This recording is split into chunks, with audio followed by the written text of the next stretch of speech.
एका बाजूला गॅसची टंचाई भासत असताना दुसऱ्या बाजूला सरकारने आज रेशन कार्डावरती 3 लिटर केरोसिन देण्याचा निर्णय घेतलेला आहे। हा निर्णय कितपत योग्य आहे ह्या कोल्हापूरच्या गृहिणींना आपण विचारणार आहोत।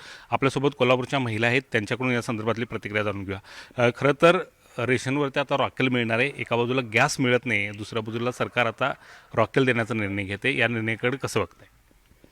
नाही, आता सध्या म्हटलं तर रॉकेलची काय म्हणजे आवश्यकताच नाही आहे, कारण आता स्टोव वगैरे काय आता आपण वापरतच नाही आहे, तर रॉकेलचा काय आता जास्त उपयोग होणार नाही। त्यापेक्षा आपल्याला गॅसच जर व्यवस्थित दिला आता, कारण सिटीमध्ये बघायला गेलं तर प्रत्येकाच्या घरी गॅसच आहे आणि रोज म्हणजे आपण गॅस गिझर असतात, रेग्युलर आपण गॅसच्या म्हणजे गॅस कनेक्शन असते, तर गॅसच मिळाला तर बरं होईल।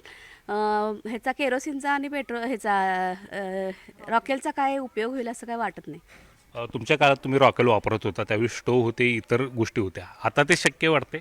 नाही, पूर्वी आम्ही वापरत होतो, स्टोव वापरत होतो। घरात लाईट नसलं तर आमचे खेड्यागावात असल्यामुळे काय होतं, चिमण्या वगैरे होत्या, त्यांचा उपयोग होता रॉकेलचा। पण आता रॉकेलचा उपयोग आम्ही इथं करू शकत नाही शहरात। आता आमच्याकडे स्टोव पण नाही आहेत किंवा रॉकेलवर स्वयंपाक करण्यासाठी काही आमच्याकडं उपलब्ध साधनं नाही आहेत, त्यामुळं आम्ही काय रॉकेल घेऊन आम्ही करणार काय? गॅसवर स्वयंपाकाची सवय झालेली आहे, चूल पेटवू शकत नाही। रॉकेल उपयोग काय येतो, एक चूल पेटवायला एक उपयोग होतो, चूल पण आम्ही आता पेटवू शकत नाही। शहरात आपण चूल कुठं घालणार, जळण कुठं आणणार आम्ही? त्यामुळे आम्हाला रॉकेल देऊन काय उपयोग नाही। आम्हाला खरं म्हणजे गॅसच मिळाला पाहिजे आणि तो पण आम्हाला वेळेवर मिळाला पाहिजे, तरच त्याचा आम्हाला उपयोग होईल। नक्कीच गॅसच मिळावा अशा पद्धतीची अपेक्षा ते व्यक्त करताना पाहायला मिळतात। खरं तर गॅसवरती जेवण करणं हे सिक्युअर वाटत होतं, रॉकेल मिळालं तर तेच तुम्हाला शक्य वाटणार आहे?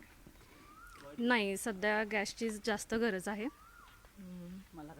गॅसचीच गरज आहे।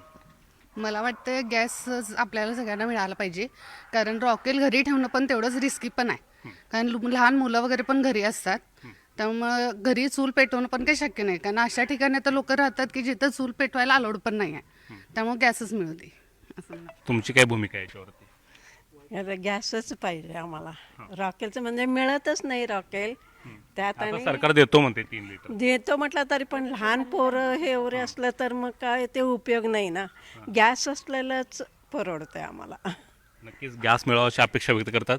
तुमच्या काळात सुद्धा तुम्ही स्टोव वापरत असाल? वापरत होतो, चुली वापरत होते, चिमण्यांना रॉकेल लागायचं, घरात चिमण्या लावायच्या लाईट गेली की, त्यावेळी रॉकेलचा उपयोग व्हायचा नाही। आता काय उपयोगच नाही, आता सिलेंडरच पाहिजे आम्हाला। आता रॉकेलसाठी स्टोव घ्यायची वेळ येणार आहे। गॅसच मिळावा अशी माझी विनंती आहे सरकारला। रॉकेल जरी मिळालं तरी त्याचा नाही एवढा वापर होणार। आता सध्या धावपळीचं जग सुरू आहे ना, त्यामुळे गॅसचीच गरज आहे आम्हाला, अशी मी विनंती करते। नक्कीच कोल्हापूरच्या ह्या गृहिणी होत्या, त्यांचं स्पष्टपणे भूमिका अशी आहे की रॉकेल जरी आम्हाला मिळालं त्यासाठी स्टोव घ्यावा लागणार आहे आणि शहरामध्ये तो स्टोव वापरणं कदापि शक्य नाही। आणि आत्ता गॅसची सवय झालेली आहे, ती गॅस अधिक सिक्युअर असतो आणि त्यामुळे गॅसचाच पर्याय आमच्यासाठी योग्य आहे। आणि जरी केरोसिन उपलब्ध करून सरकार देत असेल तरी त्याचा मात्र आम्हाला काहीच उपयोग होणार नाही, अशा पद्धतीच्या प्रतिक्रिया त्या देताना पाहायला मिळतात। Video journalist Sandeep Patil, Dnyaneshwar Salokhe, news 18 Marathi, Kolhapur.